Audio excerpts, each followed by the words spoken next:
Hello बच्चों, चलिए हम लोग अपने क्वेश्चन को पढ़ते हैं। The parameters carried out for managing dairy farm are, सबसे पहला है selection of both male and female animals having high yield potential and resistance to disease. Second है regular visit by a veterinary doctor. Third है each animal should be fed with a balance diet. Fourth है pay attention to good animal management and general supervision. इनमें से कौन सा statement correct है? चलिए बच्चों, हम लोग अपने की कंसेप्ट की बात करते हैं। हमारा जो की कंसेप्ट है वो क्या कहता है कि डेयरी फार्मिंग क्या होती है। Dairy farming, this is management of animals, this is management of animals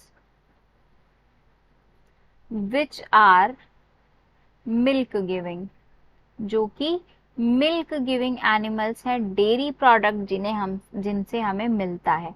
ठीक है, जैसे कि अगर हम एग्जाम्पल की बात करें तो हम काऊ की बात कर सकते हैं, बफेलो की बात कर सकते हैं, एटसेट्रा। ठीक है, अब बच्चों, अब जो भी हम मैनेजमेंट करेंगे इसमें क्या होना चाहिए कि ये एनिमल्स अच्छी क्वालिटी की इनकी ब्रीडिंग तैयार होगी। ठीक है, डिजायर्ड जो हमारी प्रोजेनी इनकी ब्रीडिंग कराने के बाद जो तैयार होगी, जो हमारी डिजायर्ड प्रोजेनी होती है उसमें क्या होना चाहिए? रेजिस्टेंस अगेंस्ट डिजीजेस,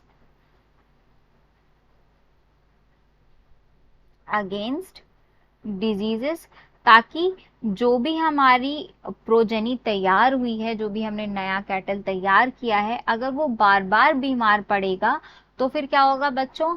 हमारी यील्ड कम हो जाएगी। इसलिए जो भी डिजायर्ड प्रोजेनी है वो बीमारियों से रेजिस्टेंट होना चाहिए, साथ ही साथ उसकी प्रोडक्टिविटी ज्यादा होनी चाहिए, यानी वो हाई यील्डिंग होना चाहिए।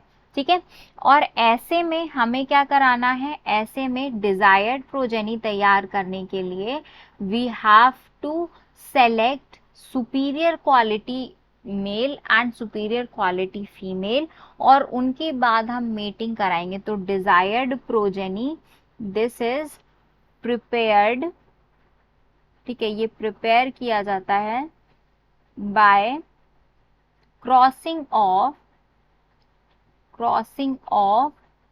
superior male with female, superior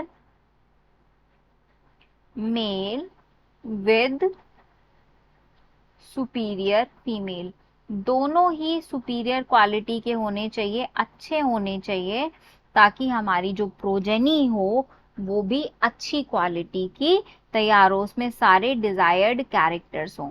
अब हम लोग अपने एक एक स्टेटमेंट को देखते हैं कि selection of both the male and females having high yielding potential resistance to disease, ये हमारा ट्रू स्टेटमेंट है बेटा। Statement number second, regular visit to veterinary doctor, ये भी ट्रू है, क्योंकि हमें एक रेगुलर चेकअप कराना पड़ता है वेटनरी डॉक्टर से, ताकि अगर कोई जो एनिमल्स है उनमें अगर कोई इन्फेक्शन हो रहा हो तो उसकी हमें प्रायर जानकारी मिल सके, ताकि हमारे एनिमल्स को समय रहते बचाया जा सके।